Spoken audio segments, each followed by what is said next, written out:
Bueno, ahora sí, buenos días. Bienvenidos a esta tutoría virtual número 2. Como les decía, ahora somos poquitos, pero bueno, igual es interesante el tema de hoy y espero que les sea de mucho provecho. Igual va a quedar grabado para que quienes no pudieron conectarse pues puedan ver la tutoría posteriormente. Entonces, José y Hasbro, bienvenidos a la clase de Pura Vida por estar aquí. Vamos a empezar. Voy a compartirles mi escritorio. ¿Están viendo mi presentación? ¿Me pueden confirmar, por favor? Sí, señor, profe. Se ve bien. Sí. Ok, pura vida, José. Gracias. Bueno, el tema de hoy un poco es, igual está circunscrito dentro del curso de bases de datos 2 y hoy vamos a hablar sobre data mining y esto dentro de la arquitectura de analítica de datos o de BI, ¿verdad? De Business Intelligence, que corresponde a los capítulos 8, 9, 13 y 14 del libro de inteligencia de negocios y analítica de datos, ¿verdad? Entonces, eh, vamos a hablar un poquito de esto, hasta hoy, ¿verdad? Lo que hemos hecho hasta ahora en los cursos anteriores y todavía en la clase anterior hablamos un poco de estructuras, ¿verdad? Hemos visto cómo se garantiza la integridad, que hablamos la semana pasada, antepasada. Optimi- Ustedes vieron cómo se pueden optimizar consultas en los cursos anteriores. Pero aquí hoy ahora el tema cambia un poquito, es que cuando la base de datos crece mucho, ¿verdad? Cuando se hace muy grande, el problema empieza a cambiar y ya no es solo cómo almaceno correctamente. Imagínense una base de datos de un banco que tiene clientes desde hace 20 años o una base de datos de un supermercado igual que ha registrado, por ejemplo, PriceMart, que sabe quiénes son sus socios y sabe qué han comprado en los últimos 10 o 15 años. Entonces ya no es tan sencillo como almacenar solo el dato de lo que están comprando cada día, sino que ya tienen almacenado lo que todos los clientes han comprado durante todos los años anteriores. Y eso pues ya no es solamente tenerlo ahí, sino que se empieza a convertir en una mina de oro, por verlo así, por eso se llama minería, ¿verdad? En una mina de oro, porque ahí tenemos un montón de información y de datos que ahora podemos extraer y poder generar conocimiento, ¿verdad? Entonces, la minería de datos aparece en ese momento. Cuando una base de datos es nueva, todavía no hacemos minería de datos, pero cuando pasan los años y tenemos mucha data, aparece la minería como una más forma de analizar, ¿verdad? Esa data que tenemos y poder sacar decisiones, interacciones que humanamente no sabríamos que eso está ahí dentro de esa información. Imagínense ustedes una universidad que tiene 10 años de historial académico y una consulta SQL de las comunes, podríamos nosotros preguntar cuántos estudiantes han desertado, ¿verdad? ¿Cuántos estudiantes matricularon el primer semestre y ahora están en estado inactivo, por ejemplo, ¿verdad? Esa es una consulta sencilla de hacer en SQL, pero ahora ya si queremos, si tenemos mucha data de 10 años y queremos saber cuál es el patrón de riesgo, o sea, cómo se comporta y qué hay en el contexto de una persona que abandona o, ¿verdad? O que yo podría decir, ese tiene muy alta probabilidad de abandonar, entonces ya yo necesito empezar a revisar otras cosas. Por ejemplo, cuál es el rendimiento académico que tiene, cuánto usa la plataforma virtual, si entra mucho, si entra poco, cuál es el historial financiero de esa persona, etcétera. Podemos ver una serie de variables que cuando las combinamos ya podemos pensar si una persona tiene probabilidad o no de abandonar un curso. Entonces, un poco eso es lo que hoy vamos a estar hablando, de dónde está ubicada la minería de datos en la arquitectura de todo el tema digamos, de la pirámide, de la base de datos y de la información y los datos que vimos en la presentación de hace 2 semanas. ¿Cómo es que funciona conceptualmente la minería de datos? ¿Qué técnicas se usan? ¿Y cómo es que se integra esa minería en la base de datos? ¿Dónde va? ¿Va dentro de la base de datos? ¿Es una capa encima? ¿Qué necesito para poderlo hacer? Entonces, un poco hoy la idea es que entendamos el contexto arquitectónico de esa minería de datos, ¿verdad? Entonces, un poco empezamos con esto, ¿verdad? Hasta el día de hoy nosotros lo que hemos trabajado es con fuentes de datos transaccionales o ¿verdad? bases de datos transaccionales. Las que hicimos en el curso de bases de datos uno eran de este tipo. La mayoría de las que usan las empresas que venden servicios o que hacen logística o que venden productos es el día a día, ¿verdad? Igual las universidades, los bases de datos de becas, de matrícula, de transporte, de finanzas, todas están en este tipo. Y esas las combinamos como lo vimos la vez pasada, ¿verdad? Estas sirven para hacer transacciones rápidas, son de alta concurrencia, pueden haber miles de personas por minuto consultándolas o haciendo operaciones. Hay que mantener la integridad, ¿verdad? Todo eso, por ejemplo, un sistema bancario y sus transacciones, perdón, son de este tipo. Eh, pero si ya queremos preguntarnos, ¿qué antecede? O sea, ¿cómo se comporta una persona que va a pedir un crédito? Y si esa persona es sujeta a crédito o no, qué riesgo tiene el banco cuando le da ese crédito o no. Eso ya necesitamos analizar comportamiento histórico, ¿verdad? Porque una persona llegó y sacó una tarjeta hoy en un banco, yo ya no sé, no puedo juzgar si es buena o mala paga o si tengo riesgo prestarle o no. Pero si yo tengo una persona que ha tenido una tarjeta conmigo, una cuenta bancaria con el banco durante muchos años, y esa persona durante todos esos años siempre ha pagado a tiempo, nunca ha tenido deuda, nunca ha quedado mal, entonces ya podemos ver que tiene un comportamiento que nos hace pensar, ¿verdad? O tener una probabilidad alta de que si le presto plata, me la va a devolver, ¿verdad? Y esa revisión de ese comportamiento, ese tipo de análisis histórico consolidado, es lo que se necesita para poder hacer estas dos cosas que son lo que vimos la vez pasada, el Data Warehouse, ¿verdad?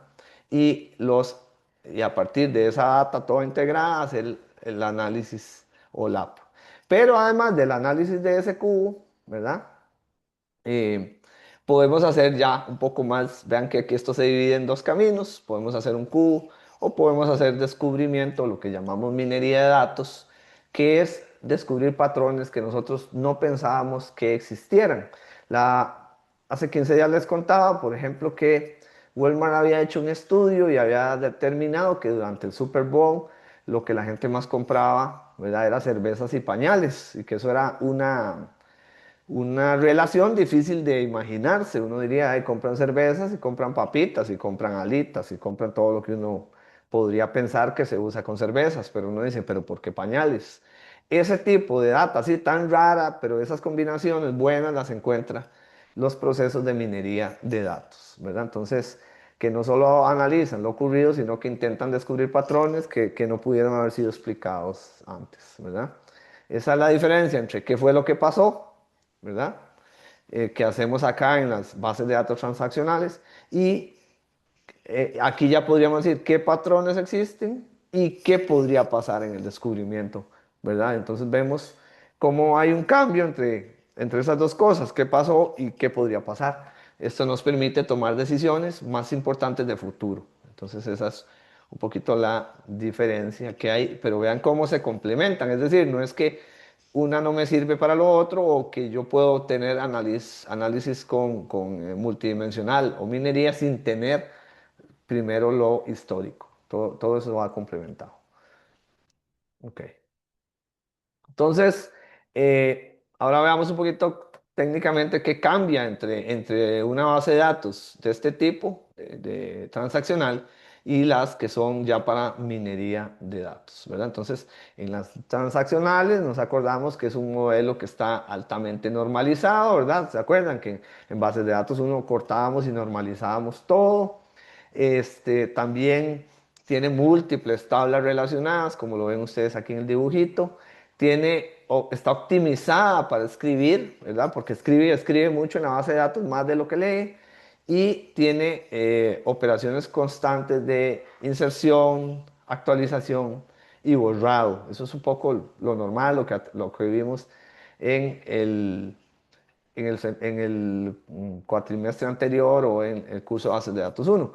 En OLAP, más bien, era lo que yo les contaba la vez pasada, es desnormalización controlada. En lugar de tener que estar buscando en todas las tablas, queremos tener todo junto para que sea más rápido. Entonces desnormalizamos, más bien pegamos todo en una sola tabla Tenemos modelos de estrella o copo de nieve, ¿verdad? Que las tablas que se van actualizando me van alimentando esta que tengo yo en el medio, que está desnormalizada. También tenemos, está optimizado para lectura y análisis. Recuerden que aquí estamos más bien insertando, actualizando y borrando. Eso es escribir en la base de datos. Aquí estamos leyendo, ¿verdad? Cuando queremos sacar data, cuando queremos encontrar relaciones para toma de decisiones, estamos leyendo, leyendo, leyendo. Entonces es muy diferente. Y hay muchas agregaciones, ¿verdad? Que son comunes. ¿Se acuerdan que unimos cosas y sacamos cálculos matemáticos que guardamos, ¿verdad? Por ejemplo, cuánto consumió un cliente en un año, en lugar de estarlo calculando en cada minuto, lo calculamos una vez y se guarda ese dato de cuánto fue lo que consumió, de tal manera que cuando yo ocupo hacer operaciones, ya no tengo que calcular tantas veces. Eso me genera menos presión sobre la base de datos transaccional y por eso lo pongo en un cubo, ¿verdad? Es un poco fue de lo que estuvimos hablando en el último. Aquí estamos en esta primera parte enlazando lo que hablamos antes con lo que viene hoy. Entonces, en una base de datos de procesamiento transaccional, ustedes van a requerir una venta, por ejemplo, requiere que usted haga un join entre el cliente, entre el producto, entre la factura, entre el detalle.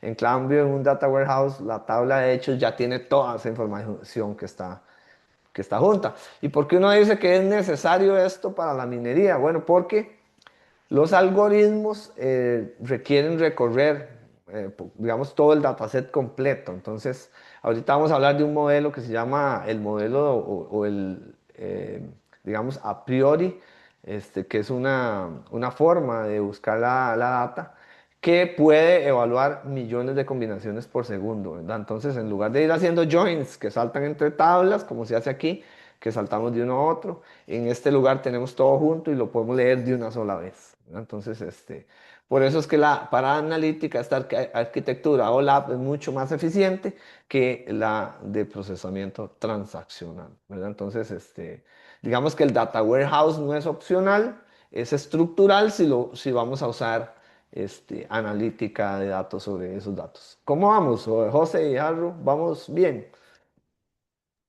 Sí, señor, profe. Digamos, Sí. copiando todo. Sí, sí, pero Ok, bien. ok. Si tienen alguna duda, me pueden interrumpir sin ninguna pena y lo vamos viendo. Un poquito de agua. Ok, bueno, aquí tenemos un poquito, hablemos ahora de cuál es el rol que tiene el Data Warehouse en la minería, ¿verdad?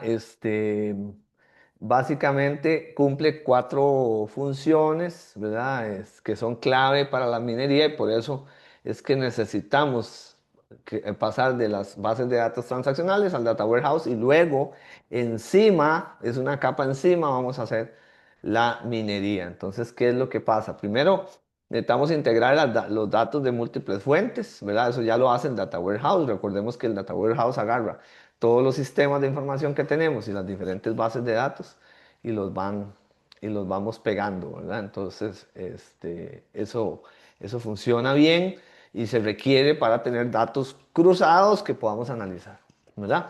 También esto lo hablamos un poquito, recuerden que antes de pasar los datos o sea, una cosa que nos garantiza el Data Warehouse es que ya hicimos limpieza, transformación y la carga estandarizada de los datos, lo que se llama el ETL, ¿verdad? Entonces, sabemos que los datos que ya están en el Data Warehouse están limpios, están depurados, ya fueron transformados a como lo requerimos, ya hicimos los averages, los cálculos matemáticos, ya todo está ahí listo. Entonces, eso nos garantiza, digamos, una base importante para poder hacer luego minería, ¿verdad? Otra cosa importante, el Data Warehouse es la historización de los datos. Recuerden que yo les comentaba la vez anterior que las bases de datos transaccionales es posible borrarlas o limpiarlas, empezar desde cero cada año, ¿verdad? Entonces yo les decía a ustedes que el presupuesto de la UCR, que es un presupuesto anualizado, cada año en enero, en diciembre se hace el cierre de contable de todo lo que se ejecutó, en enero se limpia el sistema y nos cargan de nuevo, más o menos como este año fue el 20 de enero, exactamente el 20 de enero, abrieron de nuevo el sistema y venía con la carga completa de la información de presupuesto disponible para este año. O sea, ya no teníamos, ya no podemos verlo del año anterior. Entonces, ¿qué pasa? Que si quisiéramos hacer consultas sobre los años anteriores, lamentablemente en la base de datos transaccional ya no es posible. En las Data Warehouse sí, porque eso que se quitó de la base de datos transaccional se guardó en el Data Warehouse. Entonces ahí sí tenemos la historia completa, los años anteriores, para luego poder hacer esas relaciones de justamente cómo podríamos o cómo es el comportamiento de algo a la hora de hacer minería de datos, ¿verdad? Y también pues hay un tema de calidad. Ya el Data Warehouse tiene una base estructurada para modelos analíticos, ya está listo. Y eso reduce el ruido y algunos errores sistemáticos, ya nos da la velocidad que necesitamos en los cubos para poder hacer esa analítica. Entonces, imagínense ustedes que si hay una variable de ingreso que está normalizada, un modelo de este tipo de clasificación puede generar fronteras incorrectas. Si está normalizada, más bien necesitamos desnormalizar. Entonces, o si hay un dato que está incorrecto, está incompleto, antes de entrar a que se haga minería, eso tuvo que haber sido depurado y limpio para que entre al proceso de minería. Algo que hay que tener importante, tener claro es que en la minería de datos, si la data que entra es basura, el resultado, la analítica que sale es basura. Por eso es tan importante y por eso están estas tres capas, ¿verdad? Que aquí podrían haber datos erróneos, datos incompletos en lo transaccional. Luego cuando vamos al Data Warehouse ya la limpiamos, ya la ordenamos, ya le hicimos la estructura que se ocupa, ya integramos las fuentes de datos y ahora sí podemos establecer entonces un proceso de minería que valga la pena, ¿verdad? Entonces, este... Eso es un poco, ok. Hasta aquí veamos que hemos hablado de cómo vamos pasando de las transaccionales al data warehouse. Ahora vamos a brincar en este momento, ahora sí, a hablar de qué es la minería y cuáles son los algoritmos que usamos en minería de datos, cómo se diferencian, cómo es que funcionan, cómo es que descubrimos los patrones a partir de este momento. Entonces, ¿qué es la minería de datos? ¿Verdad? La minería de datos, pues es el proceso de descubrir patrones no triviales en un conjunto muy grandote de datos usando algoritmos matemáticos, estadísticos, que ahora la base de datos o las herramientas lo hacen por debajo, pero que en realidad ahora vamos a ver algunas fórmulas con las que se hacen cálculos para poder hacer esos algoritmos, ¿verdad? Cuando yo hablo de no trivial, estoy hablando de un patrón que no es evidente, o sea que con usted, con consultas simples en el SQL, como las que aprendimos en bases de datos, uno no encontraría nunca esto. Porque vean que la base de la consulta simple o la consulta avanzada es que usted en su cabeza se haya imaginado y pregunte lo que quiere saber. Pero la minería descubre cosas que nosotros no se nos ocurriría preguntar. No combinaríamos en una consulta básica o avanzada. Entonces, por eso es que se hace de forma automática a través de ciertos algoritmos, ¿verdad? Cuando ustedes hacen una consulta en SQL, SQL pues les va a responder explícitamente lo que ustedes preguntaron si está bien hecha la consulta. En la minería ustedes van a descubrir lo que no preguntaron, relaciones que son implícitas y que son valiosas. Entonces, por ejemplo, en SQL ustedes podrían consultar cuál es el promedio de notas de la carrera, ¿verdad? Que sería agarrar a todos los estudiantes y hacer un promedio de todas las notas, ¿verdad?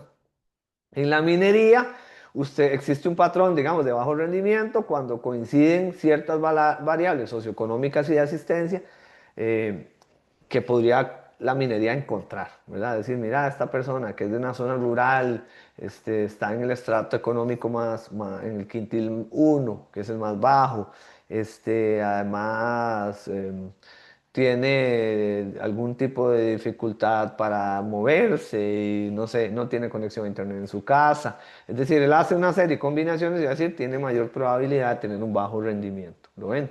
O vieran que a uno le pasa, jóvenes, con ustedes, uno entra a la plataforma, yo les soy totalmente honesto, yo entro a la plataforma de Aprende UCR, perdón, de Aprende UNED en la UNED o de mediación virtual en la UCR, y uno ve ahí estudiantes que uno ve en la plataforma que dice, este estudiante se conectó hace un día y luego hay otros que dicen, este hace 3 días, y otros que dicen, este nunca se ha conectado, ¿verdad? Entonces ya uno más o menos como profe se hace una idea de quién están todas y quién no, quién tiene más probabilidad de que no cumpla con el curso, o que no se interese, o que no lo lleve. Que en la UNED nos pasa mucho eso.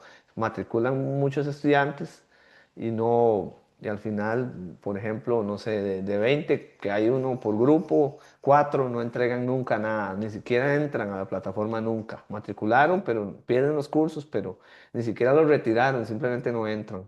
Igual pasa aquí, vea, hoy tenemos 40 estudiantes, digamos, yo sé que los sábados son días complejos, pero vean que la semana pasada habían 8 y somos 2, espero que la que sigue no sea ya solo yo.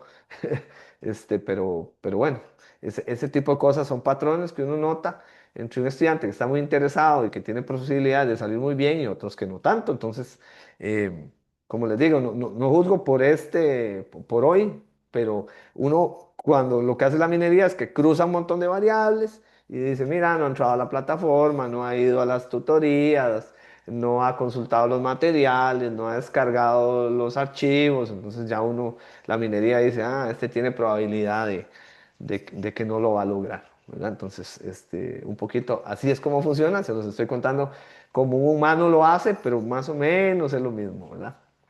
Bueno, hay tres tipos de principales de minería, ¿verdad? Que son la descriptiva, la predictiva y la detección de anomalías, que ahorita las vamos a ver. Y algo importante es que la minería pues forma parte de un proceso de descubrimiento de conocimiento que incluye algunas tareas como selección, limpieza, transformación, minería, evaluación, eso lo vamos a ver también.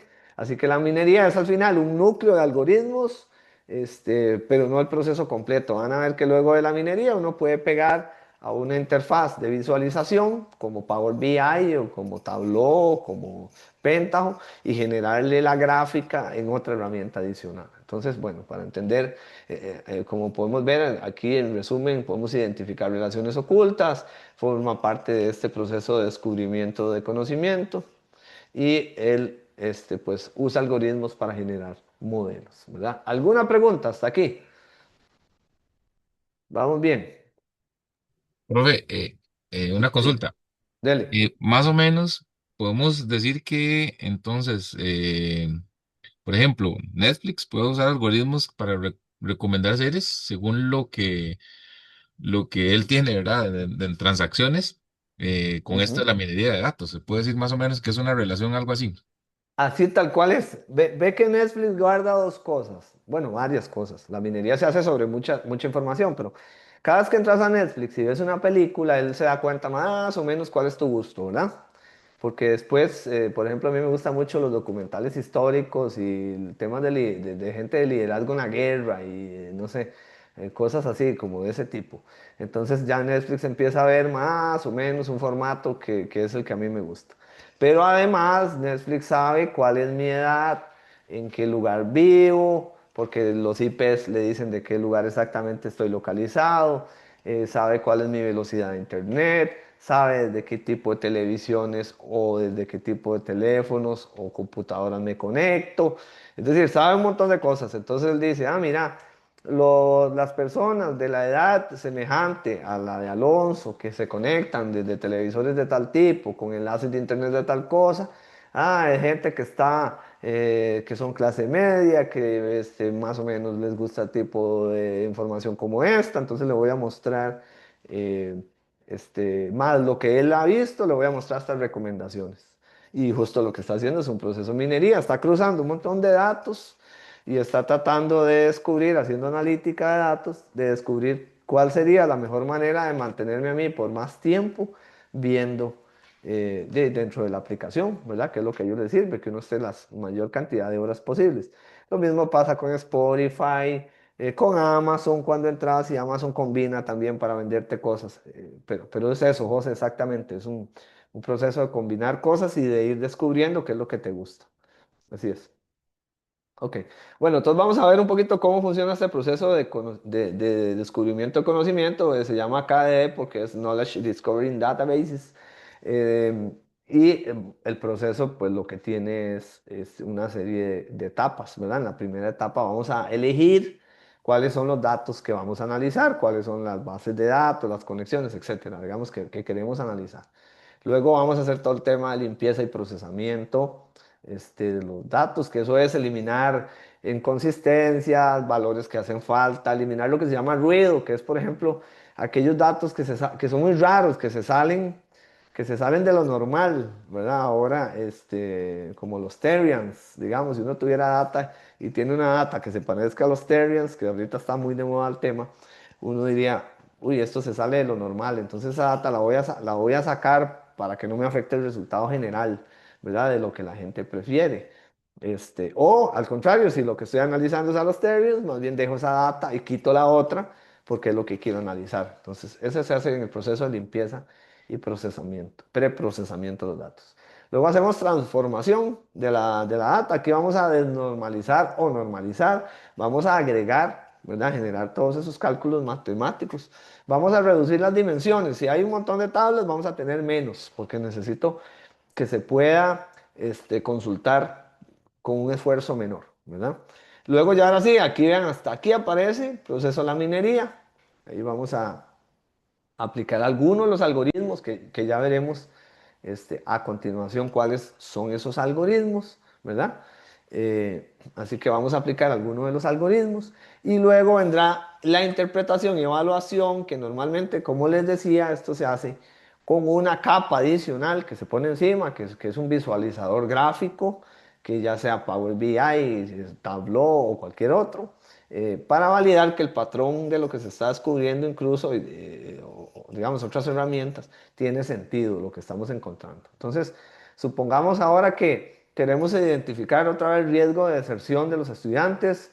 No podemos tomar toda la base de datos sin filtrar porque sería imposible. Entonces vamos a escoger algunos datos. Vamos a escoger las notas, la asistencia, el uso de la plataforma y el historial de pagos, digamos si fuésemos una universidad privada. Con eso yo ya me doy cuenta más o menos, con esos datos voy a generar la limpieza para ver qué datos están completos e incompletos. Luego vamos a transformarlos en categorías, ¿verdad?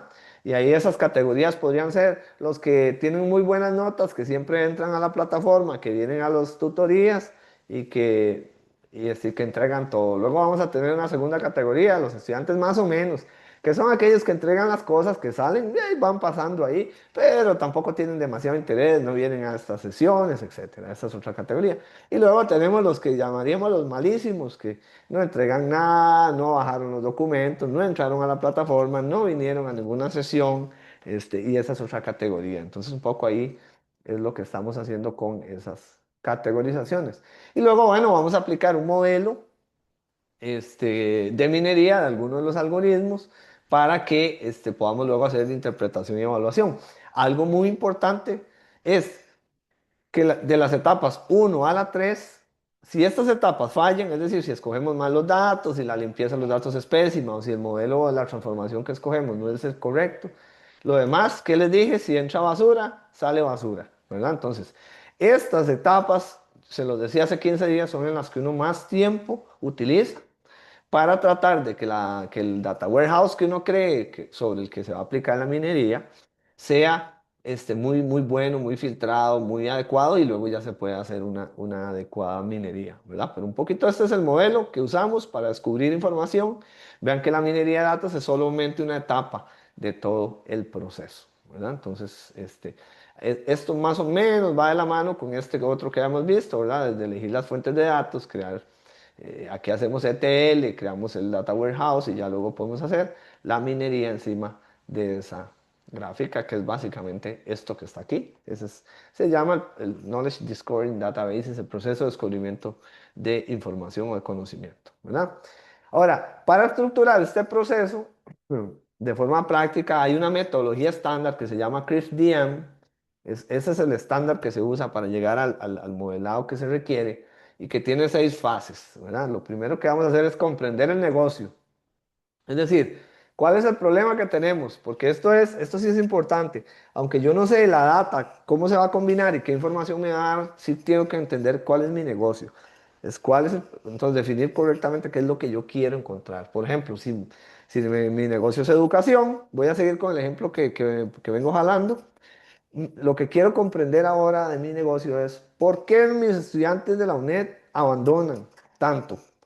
¿Por qué mis estudiantes de la UCR, por qué en la UCR, del 100% de los que se, se inscriben y van y entran a una carrera, por qué solamente se gradúan? Voy a inventar un número porque no sé exactamente cuánto es, pero se gradúan solo el 70%. ¿Y por qué de ese 70%, del 100% de los que se gradúan, ¿verdad? Este, ¿por qué, por qué del 100% de los que se gradúan eh, solamente el 20% logra terminar en los 4 o 5 años que debería terminar? La mayoría dura 6, 7 años. ¿Por qué? Entonces digamos que tengo claro cuál es mi problema. Si yo no entiendo cuál es el problema que necesito solucionar, no lo puedo definir, de ahí lo demás que voy a hacer se me complica, ¿verdad?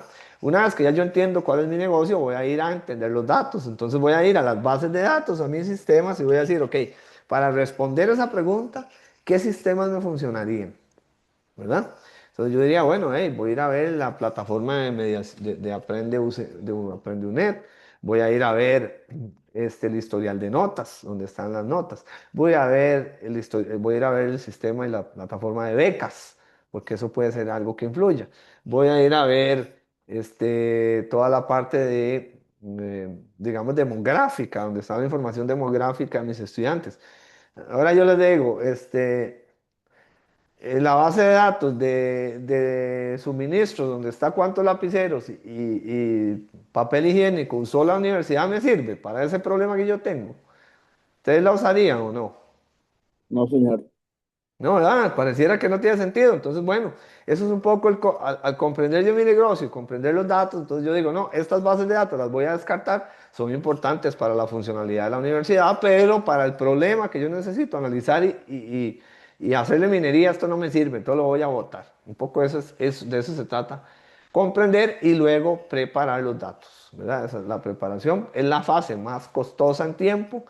Puede ser que el 60% del tiempo sea comprender y preparar estos datos y ya una vez que yo tengo los datos finos, limpios, completos, en el formato adecuado, ¿qué me pasa? Que en una base de datos transaccional, no sé, la cédula está solamente sin los ceros y en la otra está con los ceros. Entonces yo a la hora de preparar los datos tengo que consolidar en un solo tipo de formato porque si no él no va a poder ligar cosas. ¿Verdad? Temas como esos, que no sé, que por ejemplo el nombre mío en un lado sea uno, en otro otro, o que el formato moneda, si estuviéramos analizando algo que tiene que ver con finanzas, en un lado es de un tipo, se usan puntos, en el otro decimales, se usan con comas, entonces ya no pega. Entonces vean que todo eso hay que prepararlo antes de pasar al proceso ya de modelado, ¿verdad? Que es donde yo voy a aplicar los algoritmos. Ahorita van a ver qué bonito, vamos a hablar sobre los algoritmos, cuáles son los algoritmos que más se usan.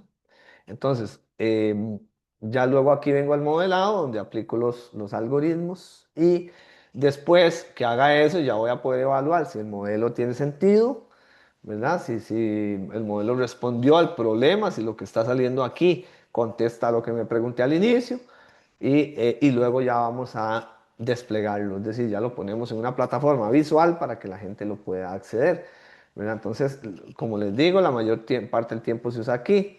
Si, por ejemplo, el problema fuera detectar fraude, pero no definimos qué es fraude, qué significa fraude. ¿Qué significa fraude? Que yo copié la tarea, eso es fraude. O es fraude que yo usé inteligencia artificial para hacer mi tarea y que me ayudara. ¿Eso es fraude o no es fraude? ¿Qué dirían ustedes que es fraude? Digamos, o que yo entré al sistema y cambié mis notas. Vean que fraude puede ser muchas cosas. Para cada persona podría ser algo distinto. Entonces hay que definirlo bien para que el modelo pueda aprender cuáles son los patrones que son importantes y cuáles no, ¿verdad? Entonces un poco eso es lo que se llama la metodología estándar de ScriptDM y esta es la metodología que se usa para preparar todo para luego venir este, a digamos, ya hacer minería. Ahora, como la preparación de datos es tan crítica, vamos a hablar de la preparación de datos a continuación. para que ustedes vean qué es lo que se hace en esta preparación. Es la más crítica, vean que se lo repito mil veces, esta es la parte más importante para que todo lo demás sirva para algo. Desde luego que necesitamos entender el negocio y comprender los datos, pero aún con esto, si no preparamos bien esos datos, lo demás, que es como, vean que esto es como más, digamos, sin tecnología, más de entender cómo funciona y escoger qué quiero. Aquí empieza la tecnología ya, a preparar datos. Luego vienen ya los algoritmos. Entonces, esta es la preparación de los datos, ¿verdad? Entonces, esta fase a veces es subestimada y es la más determinante. Aquí, ¿qué vamos a hacer? Vamos a buscar valores que hacen falta. Por ejemplo, si nosotros tenemos las notas de los semestres anteriores o las ventas que hicimos en el mes anterior, pero hay clientes que están, que hay una factura que no tiene desgloses, o hay cursos que los estudiantes llevaron hace varios cuatrimestres y no se les puso nota, eso es un problema porque tenemos valores faltantes. Entonces, o eliminamos esas líneas o agregamos los valores, completamos, hay que tomar decisiones, ¿verdad? También tenemos que hacer eliminación del ruido. Eso es, ¿qué es el ruido? Datos que están fuera de lo normal, ¿verdad? Por ejemplo, si yo soy un supermercado y en promedio veo que mis clientes me compran 100.000 colones por compra y hay un cliente que me compra 100 millones por compra, ese dato yo necesito sacarlo porque ese dato me va a matar, me va a ensuciar el análisis completo de mis clientes, porque es un cliente que se comporta diferente por completo a los demás, ¿verdad?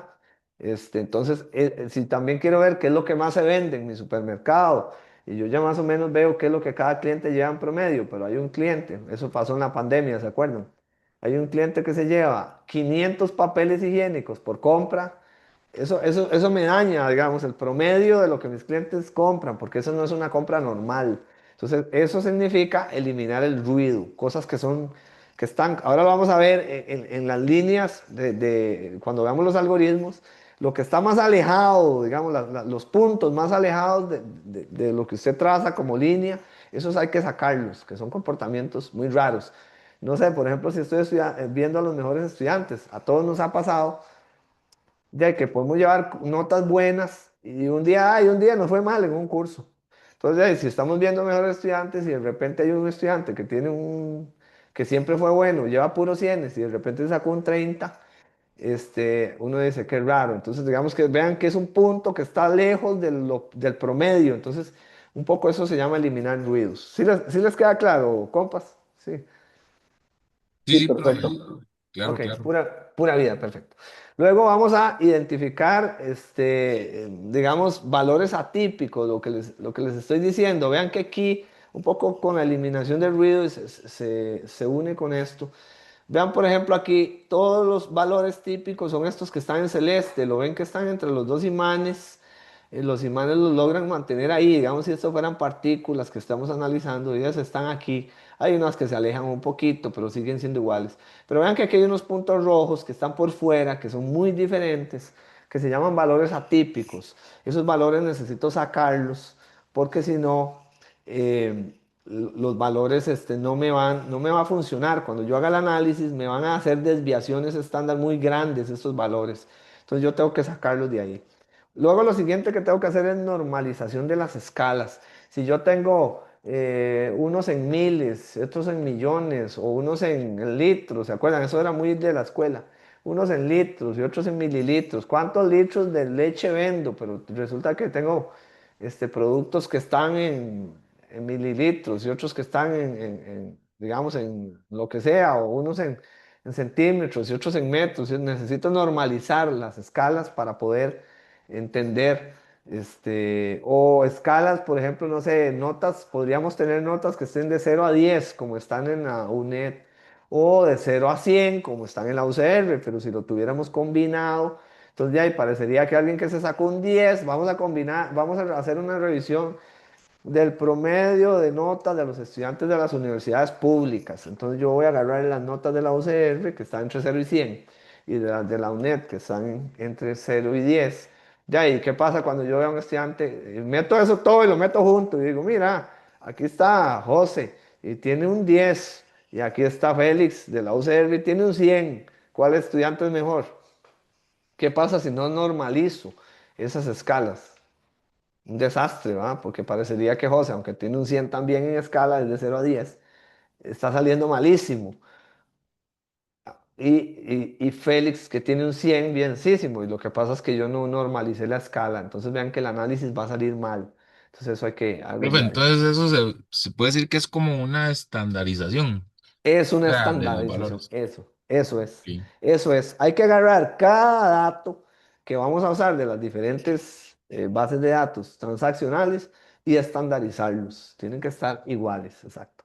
Y luego tenemos la reducción de dimensiones, que esto es lo que yo les decía, o sea, ¿verdad? Si tenemos muchas tablas y muchas dimensiones, hay que hacer ese cubo más pequeño, todo está pegado para encontrar justamente qué es lo que necesito, ¿verdad? Entonces vamos a un ejemplillo.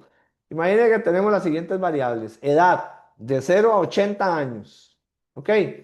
Ingresos, de 0 a 5 millones de colones de ingresos. Y tenemos número de compras, de 0 a 50 compras. Entonces, un algoritmo que esté basado en distancia, ahorita vamos a ver los algoritmos, como Siemens, puede verse dominado por la variable más escala. Entonces, ¿qué pasa? Si de 0 a 80 se va a ir, si él siempre va a ir a ver distancia, va a decir, mira, entre 0 a 80 y ve una distancia grandísima. Entonces, si no normalizamos, el modelo va a estar sesgado. Ahorita lo vamos a ver en los algoritmos, ¿verdad? Si dejamos valores, por ejemplo, que faltan sin tratar, un árbol de decisión, que es otro algoritmo que ahorita vamos a ver, ya podría cortar en una rama incorrectamente porque no está, no está el dato correcto, está vacío, entonces él no sabe qué decisión tomar. Entonces siempre la calidad del modelo que sale al final depende de cómo hagamos este procesamiento de estos datos. Y muchos de errores de la minería no son de los algoritmos, sino que se hizo una mala preparación de los datos. Entonces vean por qué es tan importante, como les dije, esta, y la desglosé, la abrí, no, las otras no las voy a abrir, esta sí la voy a abrir. La preparación de los datos, vean todo lo que hay que hacer para llegar, y por eso dije que es lo más lento, es lo más caro, pero es lo más importante, ¿verdad? ¿Queda claro el tema de la preparación de los datos? Sí, Totalmente. Sí, señor. Ujú. pura vida. Listo, muy bien, excelente. Ok, ahora sí, vamos a hablar entonces de cuáles son las tareas de clasificación, los 5 tareas que dijimos de clasificación que tienen la minería de datos, ¿verdad? Pueden dividirse, digamos, en 3 grupos importantes, las descriptivas, que son estas, que tienen reglas de asociación. Ahora vamos a ver una por una, pero ahorita vamos a mencionarlas. Las reglas de asociación, ¿qué significa eso? Cuando uno va a díganme ustedes una regla de asociación de cuando uno compra desayuno, va a la pulpería y compra desayuno. ¿Qué cosas compran? Normalmente juntas en un desayuno. De arroz, frijoles, tal vez para hacer un pintito ahí, Eso sí. salchichón, El chichón, ajá. huevo, Huevo, exacto. mm, Pancito, ¿ah? Pancito, pancito, jugo claro. de naranja. Pancito, jugo de Ujú. naranja, leche, si tienen niños. Eso es, bueno, esa es la regla de asociación. La regla de asociación lo que hace es busca. Si pasa, si yo llevo pan, llevo mantequilla. ¿Cuántas veces pasa eso? ¿Verdad? Entonces, eso es lo que hace la regla de asociación. Trata de asociar cosas que sean comunes, ¿verdad? Trata de asociar cosas que sean comunes y que usted, si pasa una cosa, pasa la otra. Eso es una regla de asociación. Y esta es una tarea de tipo descriptiva. Luego tenemos clustering. El clustering es otro tipo. ¿Y el clustering qué es lo que hace? Usted tiene, ahorita vamos a ver en detalle cada una, pero el clustering ¿qué hace? Tiene un montón de cosas revueltas y él las separa en bloques de temas. Podría ser, voy a inventar, los mejores estudiantes, los más o menos y los más malos. Podría ser, con esta data ser, los que compran mucho, los que compran poco, los que compran más normal. Podría ser los que siempre invierten no sé, que les gusta tener carros nuevos, los que prefieren motos y los que prefieren transporte público. O sea, cualquier cosa que sea descriptiva y que yo pueda separar en grupos que se me ocurran, eso es lo que se llama clustering, ¿verdad? Y algo importante, las tareas descriptivas, ¿verdad? Es que descubren estructuras internas sin una variable objetivo, es decir, no tengo clara cuál es la variable, pero voy a ver qué en la data qué se liga una cosa con otra. Por ejemplo, puedo encontrar que el que compró pan compra leche y compra mantequilla o compra salchichón, como dijeron ustedes. ¿verdad? Entonces, ahí voy, no sé qué es lo que voy a encontrar, pero voy a intentar ligar cosas, ¿verdad? En las tareas predictivas, que son estas que están de este lado, ¿verdad? Vamos a, más bien, ustedes tienen, las variables son conocidas, vean que aquí hay un cuadrado, una esfera y un triángulo, digamos, y una pirámide. Entonces, yo ya sé cómo son qué es lo que viene, pero aquí lo que tengo que hacer es acomodarlas.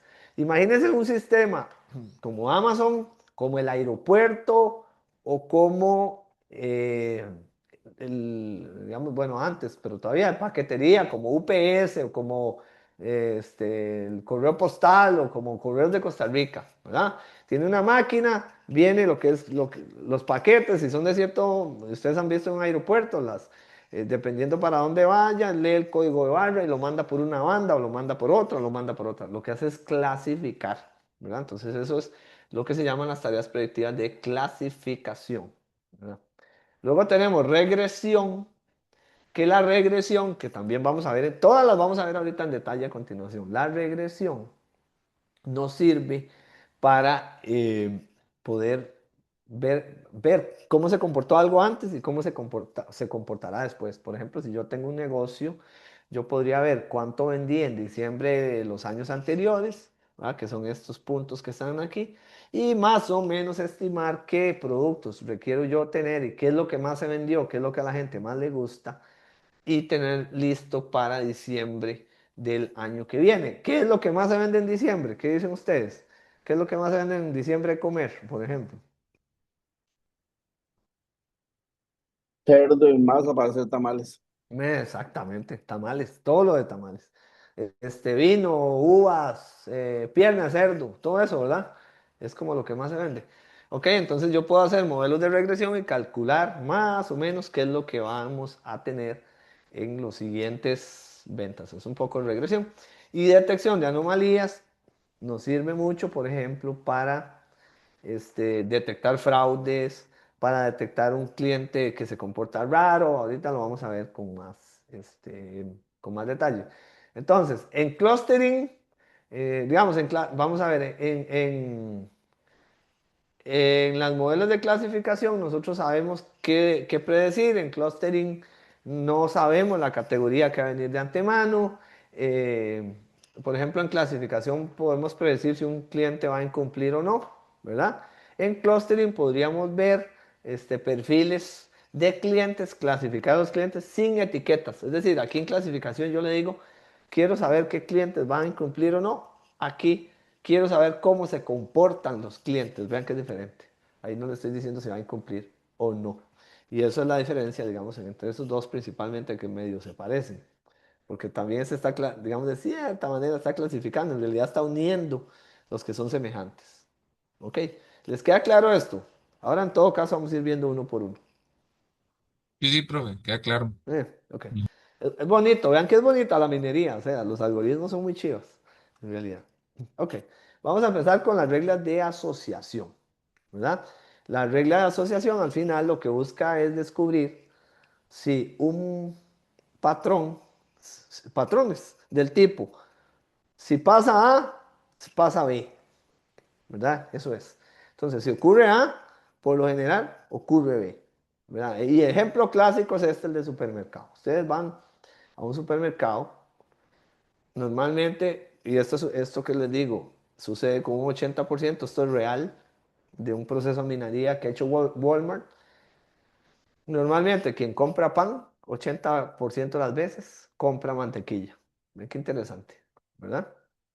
Ahora, entonces, qué hacen las reglas de asociación? Descubren relaciones que son frecuentes de aplicaciones, por ejemplo, típicas como esta, que es la canasta, el análisis de canasta de mercado, ¿verdad? Eso es cómo se comportan los clientes de cualquier tipo. Esto, pues yo estoy hablando de supermercado, pero bien podría ser una tienda de ropa, como, de, no sé, cualquiera de las que hay en un mall o en cualquier lado, en San José, lo que sea. Cualquier comercio, bien podría ser una carnicería, bien podría ser cualquiera que venda servicios o productos, puede usar el concepto de asociación para ver qué es. Y entonces eso sirve para luego decirle al cliente, vea, Usted ya sabe más o menos qué se asocia, entonces cuando un cliente le llega a usted a comprar chicharrón, de una vez usted le vende limones y le vende tortillas, ¿verdad? De una vez se lo ofrece, porque sabe que eso normalmente va ligado, ¿no? Entonces un poco es eso. La asociación usa dos conceptos que son claves, que se requieren para este algoritmo, que son las métricas, digamos, o las reglas. El primero es el de soporte, y esto es cuál es el porcentaje de transacciones donde aparecen A y B juntos. Por ejemplo, aquí podríamos decir que este es 5%, 5% de las veces el que compra pan compra mantequilla. Eso es lo que se llama el soporte. Y luego tenemos la confianza, que es la probabilidad de que cuando usted compre pan, compre mantequilla, ¿verdad? Entonces, 5% de las veces eso aparece en la data que yo busco, pero el 80% de las veces cuando compran pan, compran mantequilla, ¿verdad? Entonces, véanlo así. Imagínense que hay 1000 transacciones en total, ¿verdad? 200 de esas transacciones incluyen pan, ¿verdad? Entonces, y 150 incluyen pan y mantequilla.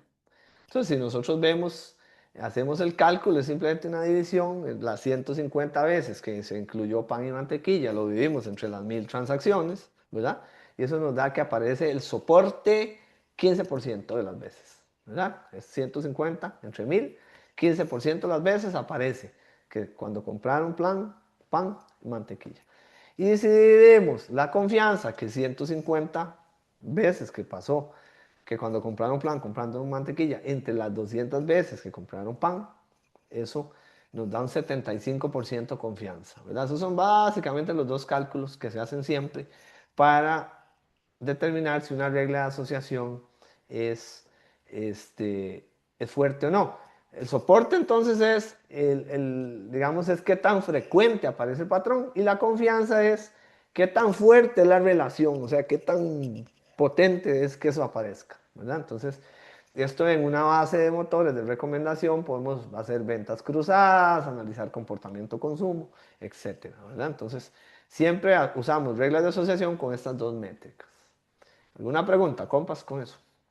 No, profe, ahí, bueno, eso se puede decir que tal vez es como un e-commerce que se utiliza para recomendaciones automáticas. Me imagino que, Exactamente, por ejemplo, eso. usted asocia, bueno, pidió algún producto en específico, entonces se lo va a relacionar con otro. Entonces, me imagino que eso funciona parecido. Sí, vamos a ver si ustedes pueden ver ahí. ¿Están viendo? ¿Qué están viendo ahorita? Mi navegador. Sí, Firefox. Ok, ok, vamos a entrar a Amazon un toque. Para que ustedes descubran mis cosas. Digamos, vean que Amazon, yo entro a Amazon. Aquí yo entro a Amazon y Amazon me dice que, este, digamos, cosas que yo he estado viendo, ¿verdad? Como yo tengo un canal de YouTube y produzco en TikTok y eso, entonces a veces veo micrófonos, veo cosas, ¿verdad? Entonces, además, vean cosas que busqué para el Switch, lentes, iluminación. Vea que dice relacionado con los artículos que viste, ¿verdad? Entonces me está enseñando cámaras, etcétera, ¿verdad? Productos que te pueden gustar. Vean más o menos, ya ustedes pueden ver cuál es mi perfil, ¿verdad? Productos que te pueden gustar. Libros que te podrían gustar, ¿verdad? Entonces ahí me está diciendo que libros que puede ser que me gusten. Más recomendaciones, no sé, ¿verdad? Etcétera. Y aquí igual, etcétera. Entonces vean que en realidad lo que estamos así son reglas de asociación, ¿verdad? Si yo le doy aquí, continúa donde quedaste, y vi este micrófono, por ejemplo, entonces me dice que normalmente quien compra esto, compra también esto, y me da los tres, si quiere los tres de una vez los tres, y eso son reglas de asociación, ¿lo ven? Tal cual, José, lo que estás diciendo. Luego yo, si busco cualquier cosa aquí, no sé, vamos a ver,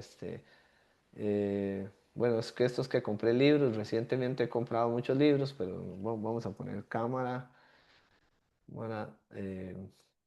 digital, 4K, ¿no? Vamos a entrar a cualquiera, vamos a entrar a esta que está aquí, que debe ser de mentiras por ese precio, pero bueno.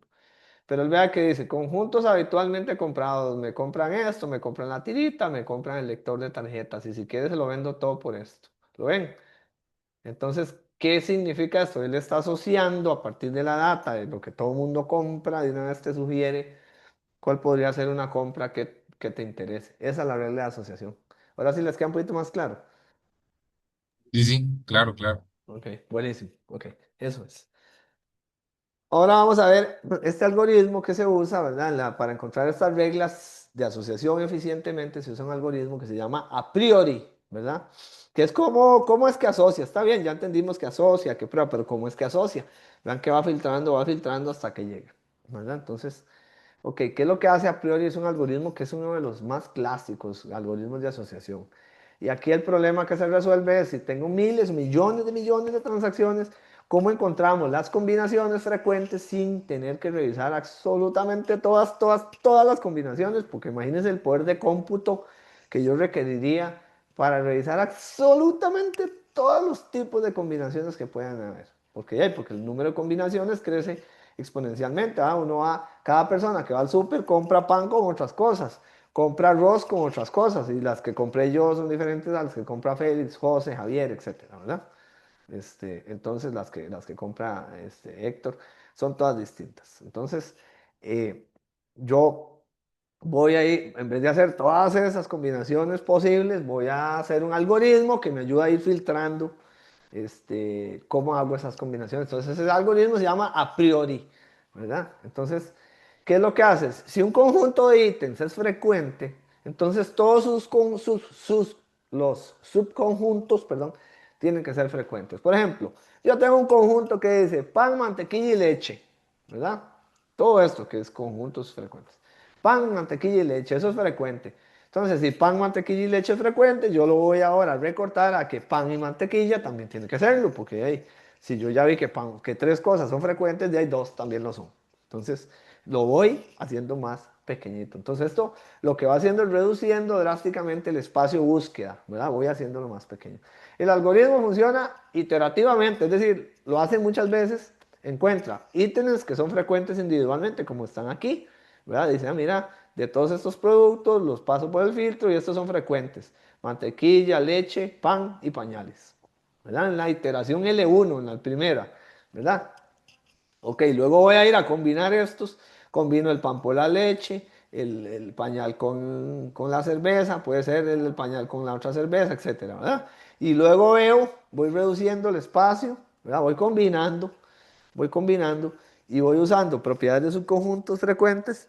Si un subconjunto no es frecuente, entonces los quito, los subconjuntos, ¿verdad? Eso es, por ejemplo, aquí, no sé qué son estas, café. Es raro que alguien tome café y cerveza junto, ¿verdad? ¿O no? ¿Han visto a alguien que toma café y cerveza junto? Solo cuando ya están muy borrachos, ¿verdad? Toman café para que se les baje. Depende de la goma. Eso es, Félix, tienes razón. Aquí lo descartaron, pero sí. Ok, bueno, es raro que alguien en el mismo instante tenga una botella de café y una botella de cerveza en la mano al mismo tiempo. Eso es muy raro. Entonces vean que aquí se hace una poda y se quita. Entonces filtramos los pares que no cumplen con eso y se va reduciendo. ¿Verdad? Luego se repite el proceso otra vez con otros y vamos reduciendo. Y luego ya cuando usted va haciendo eso n veces, ¿verdad? Con los diferentes tipos de conjuntos, genera combinaciones cada vez más frecuentes hasta que usted dice, ah, mira, ya la encontré, la asociación. Entonces el que compra pan, compra leche y huevos. Si ocurre A, es decir, si compra pan, normalmente va a ocurrir que compra leche o compra huevos y la confianza, lo que hablamos antes, ¿verdad? El soporte y la confianza. La confianza es de un 80%. Entonces usted dice, ahora sí, cuando mi confianza, usted declaró antes, cuando mi confianza sea mayor a 80, para mí esa regla de asociación se cumple. Entonces la minería la extrae y dice, aquí están las reglas que cumplen más de un 80%. Luego con eso yo ya puedo decidir si vendo más de eso, si hago ofertas o qué hago con eso, ¿verdad? Si queda un poquito claro esto así como vamos, de todo a poco para encontrar esas reglas. Perfecto. Ujú. Entonces, desde el punto de vista de computación, que es lo que pues nosotros somos computines, desde el punto de vista computacional, esto lo que evita es que usted revise combinaciones innecesarias. Entonces, evita gastar eh, poder de cómputo que es muy valioso de forma innecesaria, ¿verdad? Entonces esto es como lo vamos haciendo. Ok, ahora veamos clustering. ¿Se acuerdan que antes vimos Ya, pues habían varios, ya vimos esta asociación, ahora nos vamos a ir a clustering. ¿Cómo funciona clustering? Ok, clustering es una técnica que se llama, pues que es descriptiva, ya lo vimos, que agrupa datos sin que usted le dé etiquetas previas, ¿verdad? Datos sin etiquetas previas. A diferencia de aquí, donde le dijimos pan, mantequilla, esto, aquí no le decimos nada. Se agarra el conjunto y se la tira entera. Ahí tome. Y la mete en el flujo para ver qué pasa. No hay una variable que sea el objetivo, no tenemos objetivo, solo tenemos un problema que resolver. Entonces el algoritmo pues va a intentar descubrir una estructura que sea interna. Él va aquí en el medio a tratar de segmentar de alguna manera. Vamos a ver qué se parece, ¿verdad? Y con lo que se parece lo voy a meter en reglas. Lo voy a meter allá lo voy a intentar asociar cosas con lo que se parece, ¿verdad? Entonces, de antemano no sabemos cuántos grupos diferentes va a ser. Y el clustering podría revelar cosas como un grupo de alto rendimiento constante, un grupo con rendimiento que es variable, que es muy bueno a veces no, o un grupo de personas que tienen riesgo de abandono, ¿verdad? Entonces aquí lo que usted quiere hacer es unir a los que están juntos similares para, para tratar de mejorar o generar decisiones para cada uno de sus grupos, ¿verdad? Entonces, al agrupar instancias similares y separar las que son diferentes, ustedes lo que usan es un criterio que se llama similitud o distancia, ¿verdad? El criterio de similitud se define mediante una métrica de distancia, ¿verdad? Y uno de los algoritmos que más se usa es este algoritmo que se llama el K-means, ¿verdad? Un algoritmo de concepto que se hace para hacer eso, ¿verdad? Entonces, para entender mejor esto, vamos a ver ese algoritmo, ¿verdad? Vamos a hablar de distancia para que les quede más clarito todavía y volvemos ahorita a clustering, ¿ok? ¿Cuál es el algoritmo? El algoritmo de distancia. Hay varias formas de hacerlo, pero se basa básicamente en qué tan lejos están las similitudes entre lo que estamos clasificando, ¿verdad? Entonces, eh, lo que se llama, la distancia es una métrica que es euclidiana. Podemos luego, si quieren ver fórmulas, podemos ver las fórmulas, pero es una métrica con un cálculo euclidiano, ¿verdad? Y la métrica lo que mide es la distancia entre dos puntos, eso es todo, ¿verdad? La distancia entre dos puntos. Entre más largos están esos puntos, quiere decir que menos se parecen, entonces los voy separando en grupos. Entre más cerca están esos puntos, quiere decir que más se parecen, entonces yo los voy agrupando conforme más se parecen. Vean que aquí, ¿cuáles son estas tres agrupaciones? Díganme ustedes cuáles son estas tres agrupaciones. ¿Qué se imaginó el algoritmo para hacer esas tres agrupaciones?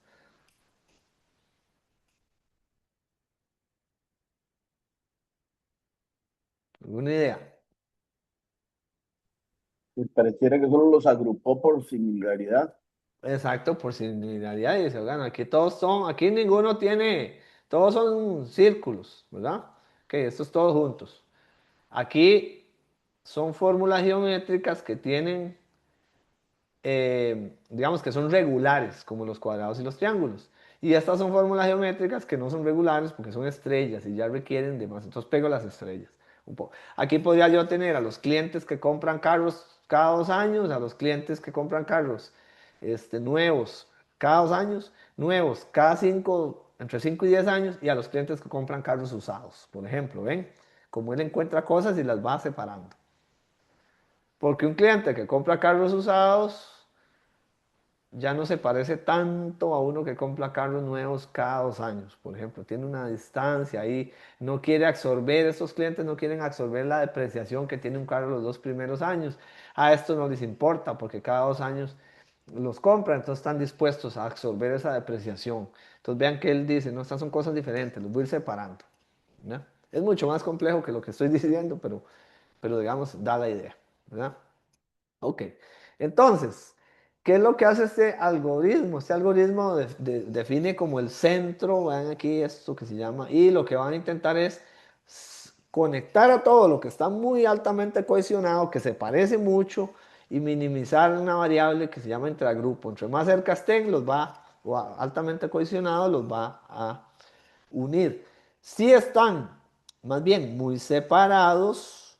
O sea, funciona tanto lo que está muy pegado, porque eso nos permite hacer estos grupos, ¿verdad? Juntar los que están muy pegados, nos permiten juntar a los que son iguales o parecidos. Y la separación euclidiana también es importante porque nos permite hacer los diferentes grupos. Si no tuviéramos separación, todos estarían aquí como aquí juntos. Pero al tener separación podemos ver las diferencias y ponerlos en diferentes grupos. Entonces, al estar muy pegados, vemos las similitudes y los ponemos juntos. Al estar muy despegados, esos puntos muy diferentes nos permite hacer los diferentes grupos, ¿verdad? Entonces, también, tan importante es revisar qué tan juntos están como qué tan separados están, ¿verdad? Y entre más cercanos sean, pues más similares son. Más o menos les queda claro cómo es que funciona el algoritmo para poder hacer esto. Sí, entonces, bueno, se puede decir que entre menor sea la distancia, más Ajá, similares son. exactamente, Y eso es. entre mayor es la distancia, más diferentes son. Ajá, y entonces las dos cosas son importantes porque con una juntamos a los iguales y con otra separamos a los diferentes. ¿Lo ven? O sea, en este algoritmo no solo sirve saber que está cerca, sino también que está lejos. Las dos cosas. Eso es. Ok, perfecto. Muy bien, compas, vamos a seguir. Ahora nos vamos a pasar al mundo de la predicción. ¿Se acuerdan que vimos los descriptivos? Ahora nos vamos a ir aquí, a los predictivos, y vamos a ver esos otros algoritmos, cómo es que funcionan. Ok, entonces vamos a irnos a clasificación, ¿verdad? Que es este otro, es la clasificación, pues es una técnica supervisada. Una cosa importante, vean que estos algoritmos descriptivos no son supervisados, es decir, a pesar de que aquí sabíamos los elementos y aquí no, lo dejamos que él solito haga sus iteraciones y encuentre relaciones. Aquí sí los estamos supervisando porque sabemos de previo qué es lo que había o qué es lo que viene. Entonces, estos son algoritmos, el de clasificación es un algoritmo que es supervisado. Este, tenemos una variable que es conocida. Por ejemplo, podemos predecir si un estudiante va a aprobar o va a reprobar, ¿verdad? Entonces tenemos dos datos históricos con etiquetas, los que aprobaron y los que no, y los que reprobaron. Ya los podemos separar. Y ahora podemos analizar esas etiquetas que ya están separadas, los que aprobaron y los que reprobaron. Y con datos nuevos decir, ah, este se comporta igual que este, va a reprobar. Este se comporta igual que este, altamente probable que va a pasar, ¿verdad? Entonces, cuando llega un nuevo caso, como ya sabemos los casos, cuando un caso nuevo llega, es más fácil clasificarlo para un lado o para otro, porque ya sabemos cuáles son los comportamientos previos, ¿verdad?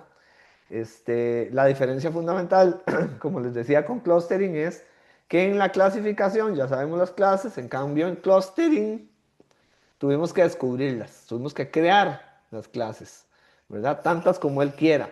Aquí ya sabemos cuáles son las categorías y cuando llegue data nueva lo vamos a tirar o para A o para B o para C, dependiendo de cómo se comporte, ¿verdad? Entonces, es muy buena para detección de fraude, es muy buena para diagnósticos médicos, porque de ahí, ya los médicos, ¿qué es lo que hacen los médicos? Ven, por eso te mandan a hacer análisis.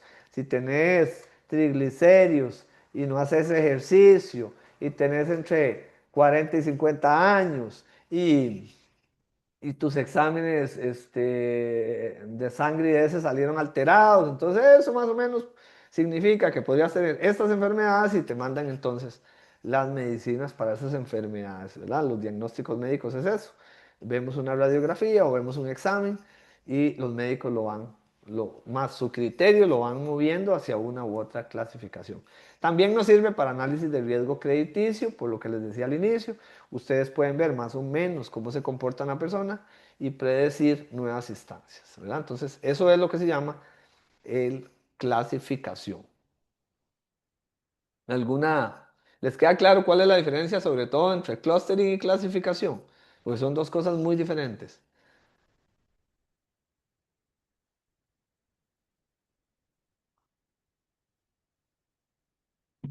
Sí, señor, sí. Sí, sí, ok, listo, pura vida. Entonces ahora nos vamos a mover a un modelo de clasificación que es típico que son los árboles de decisiones. En realidad un árbol de decisión se ve así, ¿verdad? Este pues es porque un poquito para explicarles que los árboles de decisión son basados en particiones recursivas, ¿verdad? Ustedes van a tener un atributo en la punta, aquí van a tener condiciones y dependiendo de la condición se van a mover para un lado o para otro. Por ejemplo, aquí puede ser personas que tienen entre 0 y 20 años, entre 20 y 50, entre 50 y 80, ¿verdad? Luego aquí podría ser si esas personas hacen ejercicio o no hacen ejercicio. Entonces puede ser que estén saludables o no. Y así van, así es como se van tomando, en realidad así es como tomamos decisiones los seres humanos todos los días, ¿verdad? Descartamos, analizamos el patrón y vamos descartando, un poco como un árbol de decisión. Entonces los árboles de decisiones son modelos que están basados en particiones recursivas, generan reglas que son interpretables, es decir, ¿verdad? Te van moviendo a través del árbol, vas seleccionando atributos por ganancia de información y son altamente explicables. Es muy fácil explicar cómo se llegó a esa decisión porque usted puede seguir el árbol, ¿verdad? Este, se divide, lo que hace es, usted selecciona un atributo que se separa en clases, luego se divide en otras clases y se repite en cada subconjunto. Entonces, normalmente el criterio, lo que suele, y ustedes no sé si en programación programaron árboles de decisión ya, árboles rojos y negros o árboles, ¿verdad? Uno programa normalmente no sé si ya llevaron esta clase que yo doy, ay, se me olvidó, estructuras de datos. No han llevado todavía. Genial, Porque en sí. sí, entonces bueno, ustedes ya vieron cómo funciona un árbol, pues esa es una manera, es una de las maneras más clásicas de hacer clasificación, ¿verdad? Pues es bastante fácil en cuanto a interpretación, genera reglas que son explícitas, es fácil de explicar. Entonces, digamos que eso es útil para ese tipo de clasificación que estuvimos viendo, ¿verdad? Bueno, ahora vamos a ir al otro. Voy a echarme de nuevo para atrás un poquito, perdón que me eche así para atrás, solo para acordarles que ahora estamos aquí en regresión y luego vemos detección de anomalías. Hoy vamos a ver un poco o bastante, estamos viendo bastante los algoritmos que se usan en la minería de datos, ¿verdad? Entonces, ok, en regresión pues es una técnica también predictiva que está supervisada, pero a diferencia de la clasificación, la variable objetivo es una variable numérica, digamos. Por ejemplo, la proyección de demanda que les decía yo. ¿Cuánto vamos a necesitar? ¿Qué productos y cuáles para el próximo diciembre? Si yo soy un supermercado y en qué cantidad para poderlos vender, ¿verdad? Entonces, ¿para qué sirve la regresión? Sirve para predecir monto de ventas, para estimar la demanda futura, para proyectar la clasificación final. Vean que eso es muy importante cuando usted, por ejemplo, es una fábrica y necesita tener materiales o produce vehículos o lo que sea, pues usted tiene que tener clara cuál es su demanda para no quedar mal en el mercado, para tener el stock que se requiere. Vean que ahorita hay un problema serio, serio, serio de demanda con los componentes electrónicos, ¿verdad? Los componentes de computadoras. Vieron que está terrible, ¿verdad? Que el mercado ha subido el precio porque la IA se está consumiendo todas las tarjetas de video, todas las memorias, y eso produce, eh, pues, que la predicción se dañara y ahora, pues, hay que hacer nuevas predicciones. Bueno, entonces la regresión sirve para eso. En clasificación predecimos categorías, en regresión predecimos valores. Vean que es la diferencia. Entonces, conceptualmente, pues el modelo, perdón, el modelo intenta ajustar una función que minimice el error. Entonces, vamos a tener algo que se llama valor real versus valor esperado. Entonces, acá tenemos los estimados de ventas y acá en la línea lo que realmente se vendió. Pero vean que más o menos se mantuvo bastante cerca la proyección de la demanda, ¿verdad? Entonces, lo chiva de esto es que predice el futuro, nos puede ayudar, ahora sí, numéricamente, a crear escalas o a poder en un negocio decir, ok, lo que yo necesito tener es esto, ¿verdad? Entonces, eh, además, cuando los datos van evolucionando en el tiempo, como ¿verdad? Que ya tengo muchos datos en el tiempo, puedo usar algo que se llama eh, digamos, análisis de series temporales. Nada más quiero preguntarles si les queda claro cuál es la idea de la regresión antes de pasar a los análisis de series temporales que está relacionado. Totalmente. Hay que conocer Sí, lo que pasó para poder generar lo que va a eso pasar. es. Eso es analítica de lo que pasó para predecir numéricamente lo que viene, ¿verdad?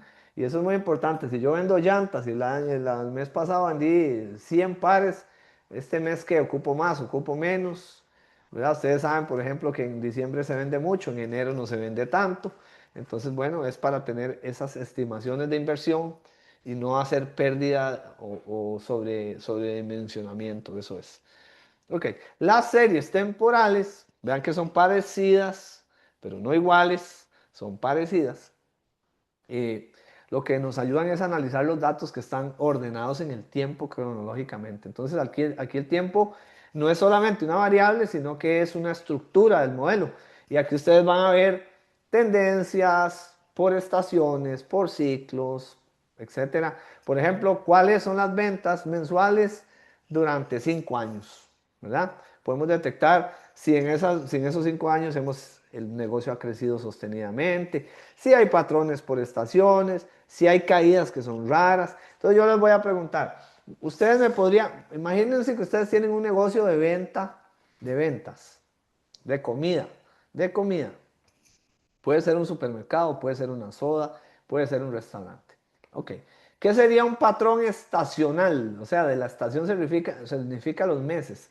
¿Qué sería un patrón estacional para ustedes? Denme un ejemplo de cómo se comporta la gente en Costa Rica en el verano, cuando está lloviendo, en Navidad. ¿Cómo es ese patrón? ¿Cuándo se vende más? ¿Cuándo se vende menos? ¿Qué piensan? Para el Día de la Madre, para Navidad, este tipo de cosas siempre generan picos Eso. de ventas.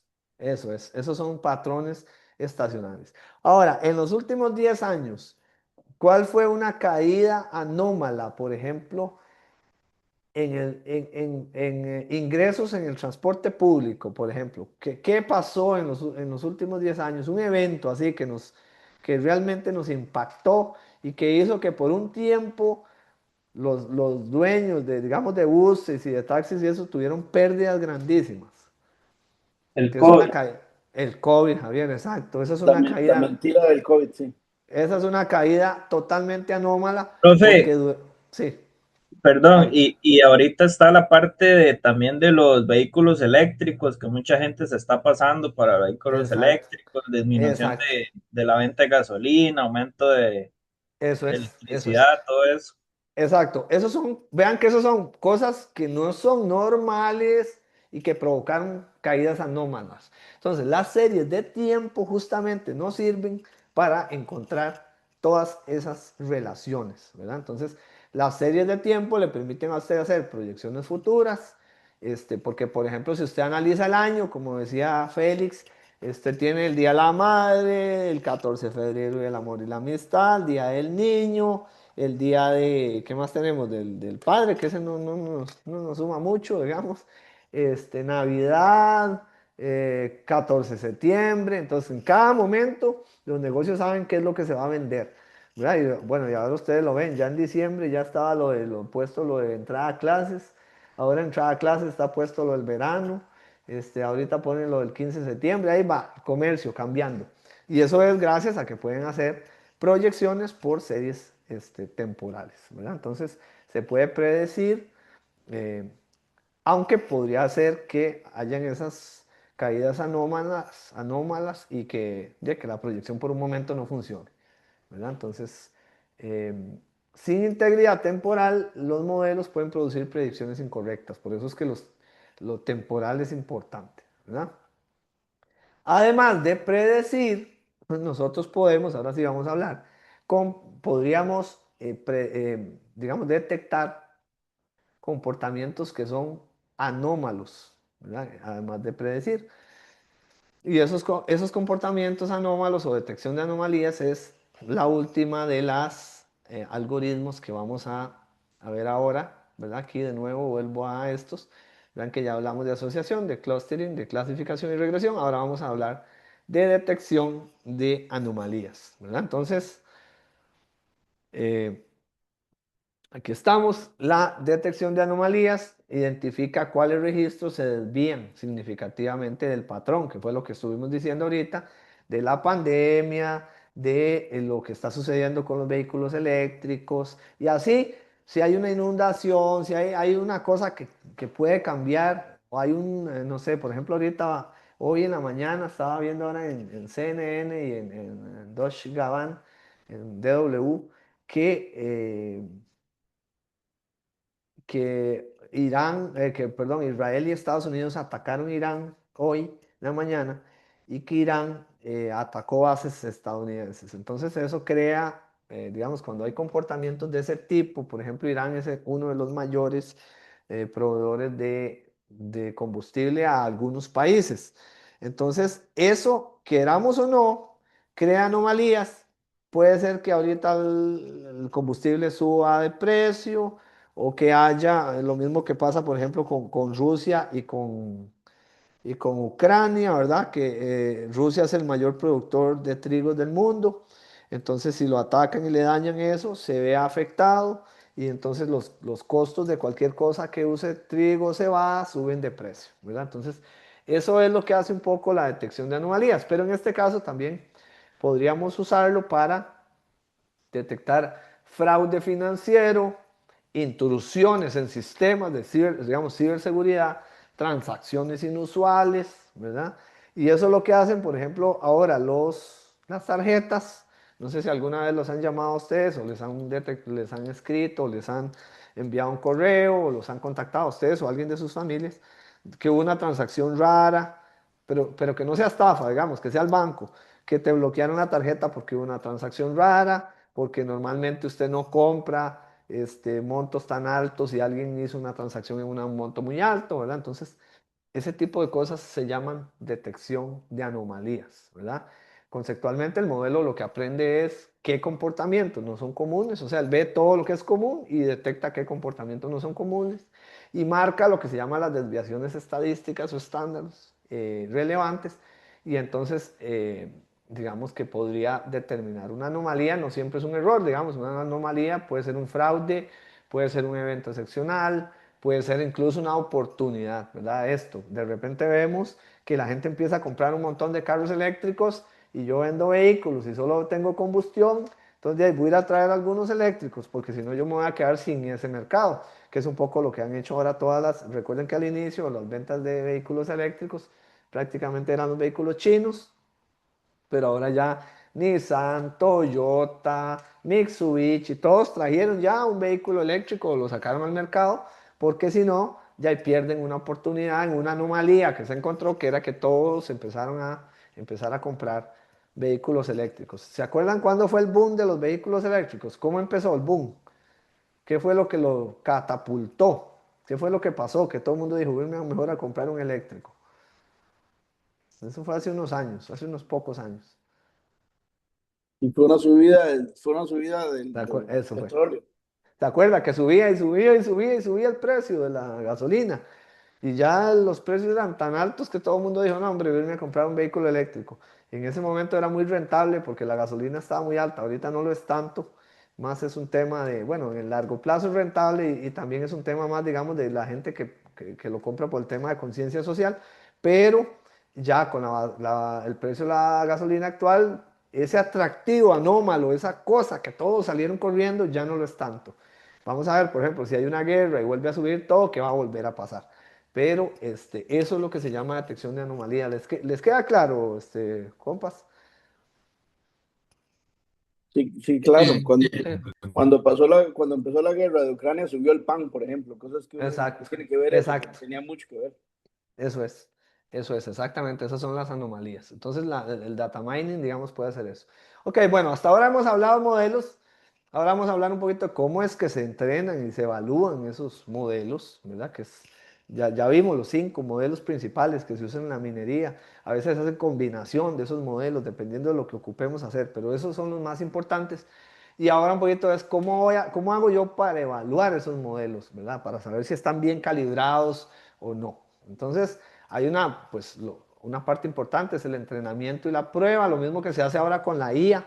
¿verdad? Que se entrena y se detecta si está teniendo sesgos, si está bien entrenado o no, si los resultados son correctos. Bueno, igual se hace en este caso, ¿verdad? Entonces, un modelo, algo importante es que nunca se evalúa con los mismos datos con los que fue entrenado, ¿verdad? Normalmente tenemos de toda la data que tenemos en los sistemas, guardamos un pedazo de esa data para probar si lo que entrenamos con el resto de data está correcto o no, ¿verdad? Porque si yo pruebo con los mismos datos con los que entrené, evidentemente me va a salir bien, ¿verdad? Y no necesariamente así. Entonces, si hacemos pruebas con los mismos datos con los que entrenamos, podemos tener una falsa sensación de que es preciso, de que está bien, pero esto no es cierto. Entonces, normalmente el dataset es todos los datos que tengo en el conjunto del data warehouse o para entrenarlo, lo voy a cortar en dos, un conjunto de entrenamiento, un conjunto de prueba, ¿verdad? Entonces, esto es esto, aquí corto, conjunto de datos de entrenamiento, conjunto de datos de prueba. Con los de entrenamiento, yo voy a generar el modelo de entrenamiento, ¿verdad? Y luego, y voy a evaluar qué datos me dio y medir, digamos, la capacidad de generalizar luego. Pero a ese mismo modelo ya que yo tengo entrenado y ya en teoría funciona, luego le voy a meter los datos de prueba para ver si los datos de evaluación son correctos, son los mismos, si los resultados que me está dando son correctos y ver si ya eso lo puedo aplicar en toda la organización, ¿verdad? Entonces, el modelo aprende con los datos de entrenamiento y se evalúa con los datos de prueba, ¿verdad? Si un modelo, por ejemplo, predice aprobación, aprobación de un estudiante que va a poder aprobar un curso con un 98% de exactitud en entrenamiento, ¿verdad? Ustedes lo entrenaron con los datos y el modelo dice, ah, mira, estos estudiantes con 98% de exactitud, yo le puedo decir si pasan o no. Pero luego yo le meto los datos de prueba y me dice, ah, no, solo en un 55% le puedo predecir.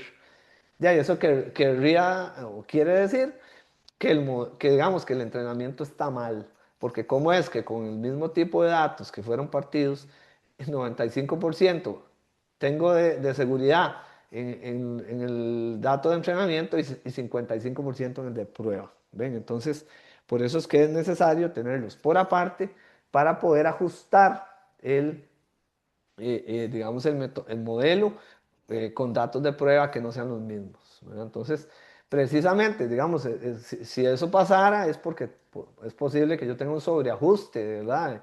O sea, el modelo entendió también mis datos con los que lo entrené, fueron tan poquitos, no eran suficientes, que el modelo cree que ya está bien con esos datos, pero no es suficiente. Eso se llama un sobreajuste y es uno de los problemas, digamos, más comunes que nacen cuando hacemos este, cuando hacemos minería de datos, ¿verdad? Entonces eso es algo que hay que tenerlo controlado, ¿verdad? Entonces, bueno, ahora vamos a ver ese sobreentrenamiento o overfeeding que se da, ese sobreajuste, cómo se tiene que tratar o qué es lo que pasa, ¿verdad? Entonces, el sobreajuste ocurre cuando el modelo aprende demasiado bien aprende, pero de los datos de entrenamiento, incluyendo el ruido. ¿Se acuerdan que antes dijimos que había que eliminar ruidos, que había que eliminar casos que no estuvieran en el promedio? Entonces, tal vez esos datos de entrenamiento no los limpiamos bien, no los preparamos adecuadamente y estamos metiendo el ruido en el dato de entrenamiento, ¿verdad? Entonces, ¿qué pasa? Vean aquí que esto es como un rompecabezas. Aquí está sumamente ajustado los datos de entrenamiento y claro, entonces el modelo parece ser un modelo que tiene un excelente desempeño interno, ¿verdad? Pero cuando le metemos datos nuevos, los datos de prueba, tenemos un desempeño pésimo. Vean que ya aquí en el rompecabezas ya esto no cabe, ¿verdad? Y esto lo que nos obliga es a validar y regular esos datos de nuevo, ¿verdad? Entonces vean un ejemplillo simple, un árbol de decisión que esté extremadamente profundo, es decir, han bajado, bajado, bajado, puede memorizar cada paso. Le han hecho tantas ramas al árbol de decisión, tantos niveles de decisión, ya que se aprende de memoria cuáles son los caminos. Pero cuando llega un registro nuevo, la, la decisión no generaliza correctamente. Entonces, en realidad, ahí lo que pasó es que el modelo de ahí captura un patrón, Los modelos tienen, es decir, los modelos tienen que ver con patrones, pero no pueden memorizar casos. ¿Verdad? Si memoriza casos, no nos sirve. ¿Verdad? Tiene que capturar cuál es el patrón, ¿verdad? Entonces, lo que decíamos antes, si el estudiante entró a todas las tutorías, entra a la plataforma todo el tiempo, descargó la información y entregó la información, eso nos genera un patrón. ¿Cuál es el patrón? ¿Cuál es el patrón ahí? ¿Qué creen? El patrón ahí sería más o menos que el estudiante está entrando a todo, digamos, que es un estudiante que está activo en la plataforma, que está activo en las clases. Digamos, eso es un patrón. Pero si yo digo, ah, sí, le hizo dos veces le hizo clic aquí, tres aquí, cinco aquí, eso significa que ya va a pasar. No necesariamente, ¿verdad? Ya no estoy haciendo un patrón, me estoy aprendiendo de memoria cuáles son los clics que hizo eso y eso no me sirve, porque cuando llegue alguien que hizo cosas distintas, aunque tenga el mismo patrón de que tiene interés y de que está ingresando, eso, eh, eso no me funcionaría en el modelo, ¿verdad? Entonces, por eso es que necesito que aprenda patrones, no que aprenda exactamente eh, casos, ¿verdad? Entonces, bueno, cuando tenemos un modelo simple, esto es otra cosa. Si el modelo es simple, muy simple, podemos tener un subajuste, muy complejo, un sobreajuste, que es en ambos casos tendríamos un problema a la hora de hacer el análisis, ¿verdad? Entonces, por eso usamos unas técnicas que se usan para tratar de que esto no pase, que hay varias, digamos, hay unas que se llaman validación cruzada, poda de árboles, regularización, etcétera, ¿verdad? Entonces, en proyectos reales, estos temas críticos que hay que irlos revisando. Ok, vamos bien, hasta aquí.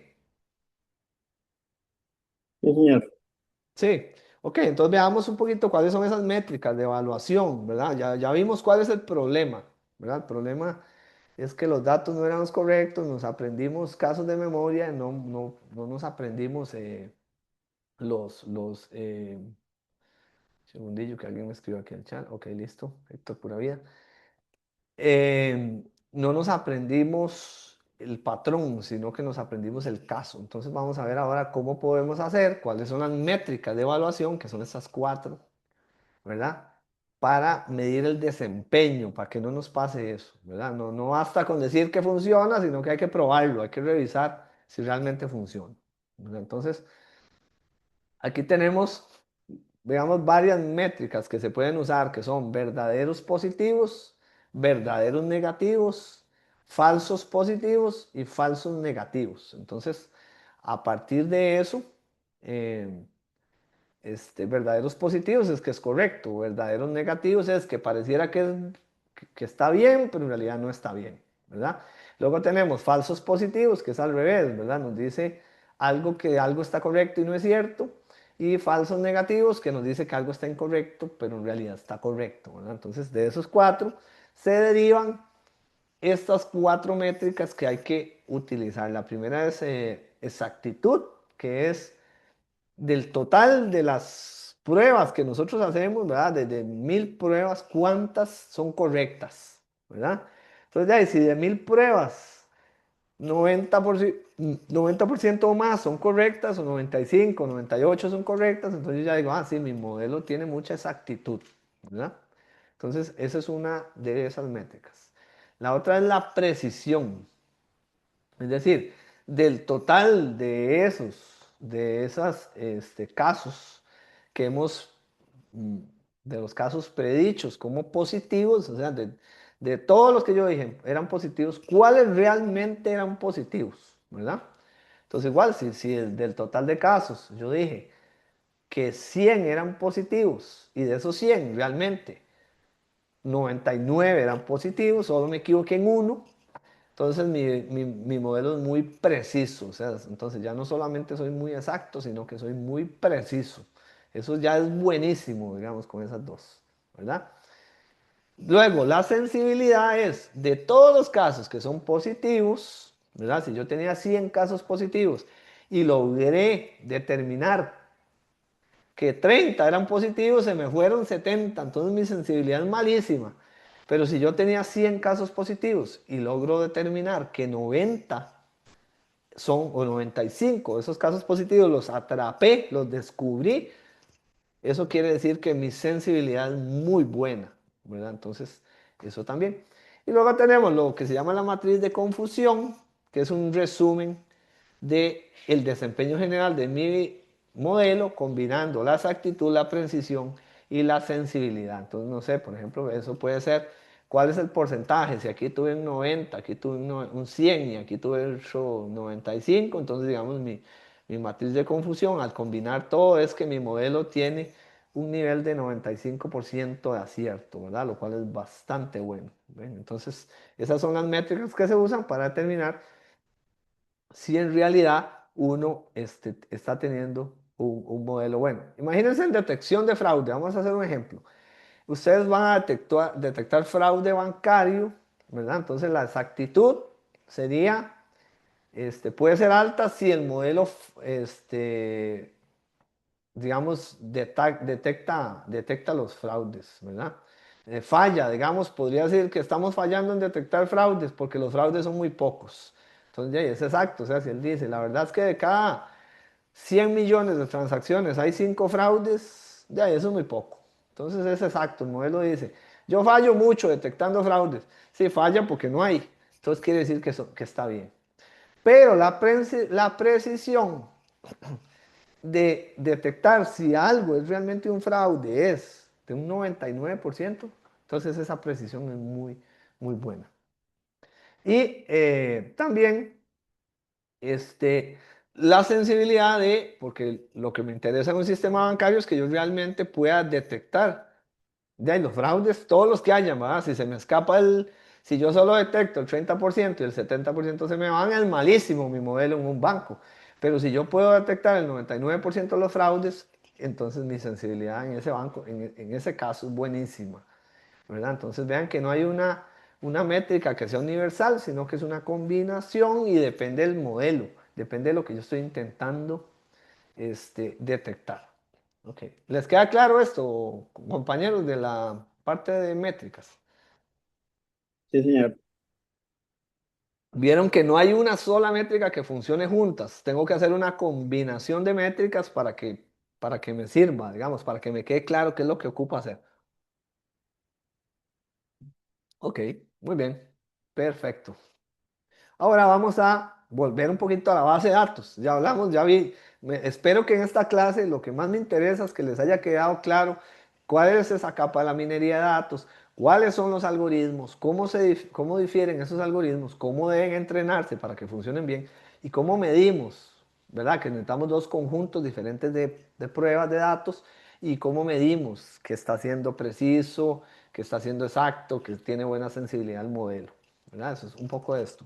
Pero ahora vamos a volver a las bases de datos, o sea, a la perspectiva, ¿verdad? Porque la minería no vive aislada, es decir, la minería yo no la puedo hacer en el aire, la hago sobre bases de datos, sobre una data que nace desde mis bases de datos. Entonces, este, la minería se integra con mi infraestructura de base de datos y cómo podría yo implementarla. Yo les prometí al inicio que les iba a decir, digamos, como cuáles son las formas.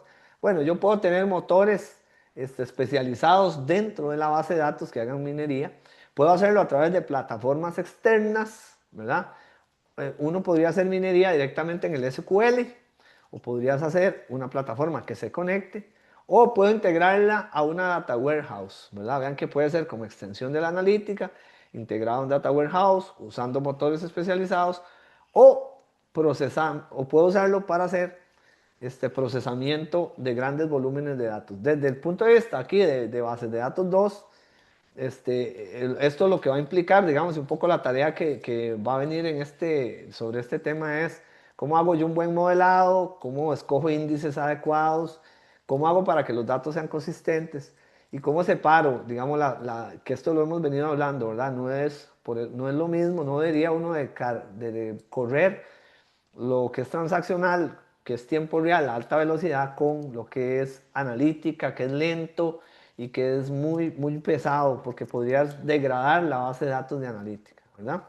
Además, la salida del modelo lo que ustedes hagan lo pueden almacenar no necesariamente en la misma base de datos transaccional, sino pasarlo a otra base de datos, ¿verdad? Por ejemplo, una base de datos para puntaje de riesgo, para segmentación de clientes, para probabilidades estimadas de que algo se venda, de que algo suceda, ¿verdad? Entonces, vean que es un ciclo continuo, tenemos datos, tenemos el modelado, llegan nuevos datos, volvemos a procesarlos, los integramos al Data Warehouse, le hacemos analítica y lo mandamos a una base de datos distinta, ¿verdad? Vean que es una arquitectura completa y que no es solo una cosa, sino, y voy a volver a la diapositiva número 1 de hoy, porque al final, que es lo que hemos venido explicando, es esto, ¿verdad? Esta es la arquitectura que vamos a ir utilizándola a través del desarrollo, digamos, desde lo que hicimos en el curso anterior de bases de datos 1 y ahora que nos vamos a mover hacia Data Warehouse, hacia analítica y hacia minería de datos en este curso, ¿verdad? Entonces, un poquito por ahí va. Voy a adelantarme de nuevo, ya casi estamos en las últimas diapositivas. Eh, Nos quedan unas cuatro, creo, 3 o 4 diapositivas. Ok. Bueno, ahora vamos a ver. Esta es la arquitectura típica. Ahora sí, veámosla aquí resumida. Mira, yo me fui hasta el inicio y estaba aquí. La arquitectura típica de la solución, ¿verdad? Tenemos los sistemas transaccionales, operacionales, ¿verdad? Las bases de datos OLTP, que son todas estas diferentes fuentes de datos. A esas fuentes de datos les aplicamos el proceso de limpieza, transformación y carga de la data, ¿verdad? Con eso creamos un data warehouse. A ese data warehouse le ponemos encima un motor de minería de datos y todavía podemos ir un paso más. Yo les dije a ustedes al inicio que se les podía pegar una herramienta de visualización que puede ser Power BI, Tableau, Pentaho. Hay muchas herramientas de visualización que podemos poner encima para generar esos dashboards bonitos, ya esos dashboards gráficos que en el tercer tema de este curso, y dado que yo voy a hacer estoy preparando la tarea del tercer tema yo la voy a intentar hacer que sea práctica y vamos a jugar con Power BI para que ustedes puedan ver cómo se hace la visualización sobre la data para presentarla en un dashboard bien bonito, así bien integrado con mapas y con diferentes. Vamos a hacer una tarea que es una práctica de un poco de la herramienta. Eh, y la clase que sigue, pues yo estaré enseñándoles un poquito cómo funciona la herramienta, haciendo un ejemplo con ustedes para que luego ustedes puedan replicar, ¿verdad? Entonces ya hacer un poquito algo un poquito más práctico que lo teórico que vimos en la clase 1 y en esta clase 2, ¿verdad? Bueno, esta arquitectura sirve y nos garantiza que haya separación de responsabilidades, ¿verdad? Eso es importante, que sea escalable, que la calidad de los datos, porque los limpié, los cargué y los transformé, sea la correcta y nos asegura luego la capacidad de analítica, ¿verdad? Entonces, desde una perspectiva de ingeniería, esto evita que los algoritmos impacten el rendimiento. Yo no estoy haciendo la minería directamente sobre las fuentes de datos o sobre datos que podrían estar contaminados, que no he limpiado y entonces me va a entrar basura y me sale basura, pero tampoco estoy haciendo la minería, la hago sobre el data warehouse. ¿Para qué? Para que no me cargue y me ponga lentas las bases de datos transaccionales, ¿verdad? Entonces vean que yo por eso lo hago en capas y que en cada capa hago una cosa. Ok, ¿cuál es la enseñanza de hoy? No puedo hacer todo sobre mis bases de datos transaccionales. Ese es el resumen de hoy. Tengo que tener capas y cada capa tiene que estar preparada para lo que se necesita. Cada capa tiene sus algoritmos, cada capa tiene sus datos de pruebas y cada capa necesita que probemos y evaluemos si funciona correctamente, incluso con herramientas diferentes, ¿verdad? Entonces ustedes pueden ver que la minería en realidad no es una herramienta necesariamente, eh, no es una capa que haga la analítica, pero sí es una que me encuentra, ni tampoco es un sustituto de las bases de datos, que en algún momento alguien me decía, entonces yo hago minería de datos y quito la base de datos. No, no, son cosas totalmente diferentes, todas tienen sus consideraciones, sus limitaciones y todas tienen que considerarse. ¿verdad? Queda clarísimo hoy y yo me voy feliz si queda clarísimo que esto es la estructura, la arquitectura que manejamos en minería, digamos, para todo el conjunto de llegar hasta la analítica de los datos, compañeros. Totalmente. Sí, ok.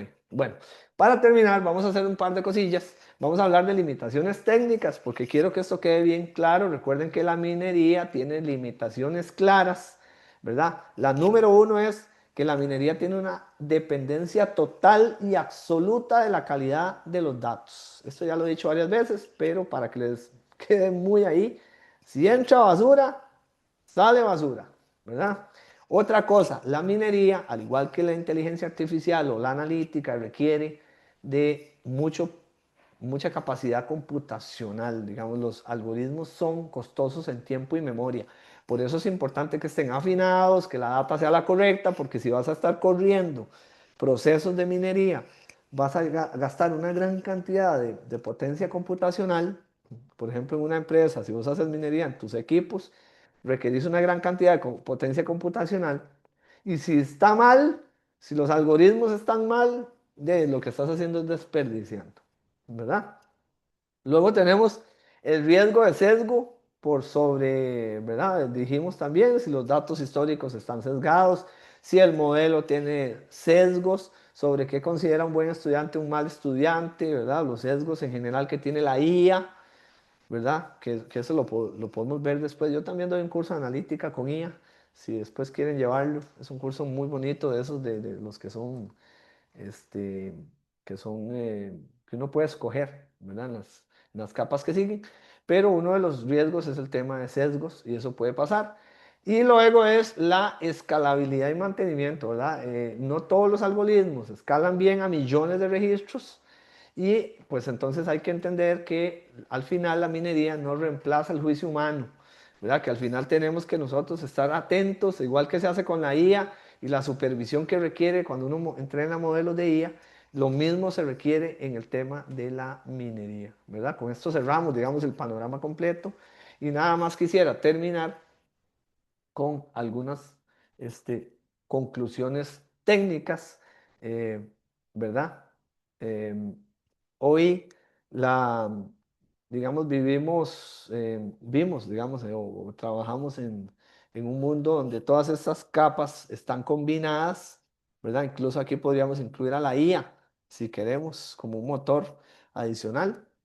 Eh, pero estas capas que están aquí, al final, pues se apoyan en una arquitectura que permite la analítica, ¿verdad? Requiere que tengamos un data warehouse para poder trabajar correctamente. Depende siempre de que los datos están bien preparados, ¿verdad? Y que están limpios, que están claros.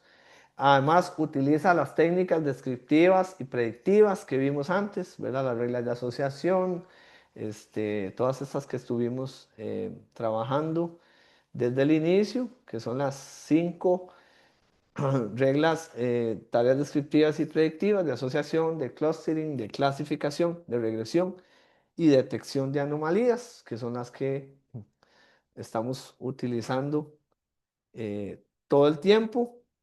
Y pues necesita evidentemente que lo evaluemos, el modelo, no lo podemos dejar solo, igual que no se puede dejar solo la IA.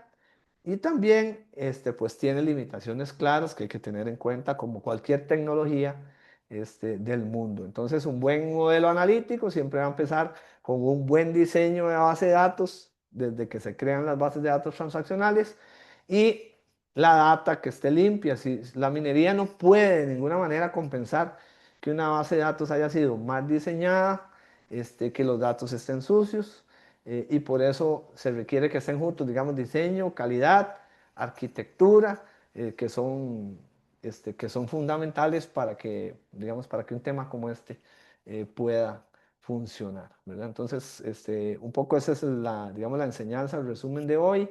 Así que bueno, yo les agradezco muchísimo que ustedes hayan estado en esta clase. Espero que, no sé, si tienen alguna duda adicional, pues evidentemente me pueden preguntar. de nuevo, yo muy contento a mí me encanta dar clases, así que muy contento de poder tratar de transmitirles esto. Espero haberlo logrado con ejemplos sencillos y pues cualquier pregunta que ustedes tengan, ya sea ahora, pues pueden hacerla o siempre está la plataforma para lo que ustedes necesiten preguntarnos. Ahí estamos los profes siempre dispuestos a responder. Eso es. Muchas gracias y pura vida. Feliz fin de semana si no hay más preguntas. Puro día, Igual, profe. profe. Gracias. Bueno, que Muchas esté muy gracias, bien. profe. Muchas Hasta gracias. luego. Profe. Chao. Hasta luego. Profe, Sí, una última consulta nada sí, más para... Félix. Claro. ahí vamos a tener que utilizar el Power BI, el de desktop, porque lo descargamos Ajá. de la App Store. Ese es gratuito, el que es desktop, ¿verdad? Ajá. Entonces vamos a usar ese, exactamente. Ah, ok, ok. Para el tema 3. Yo de hecho les voy a mandar un correo a todos antes para que vengan con eso instalado, porque más bien la clase que sigue me gustaría que fuera como un taller, menos teórica y más práctica. Genial. Ujú. Ujú. ¿Está bien? Gracias, profe. Pura vida. Listo. Pura vida, que esté Hasta muy luego. bien. Feliz fin de Pero semana. Chao. chao.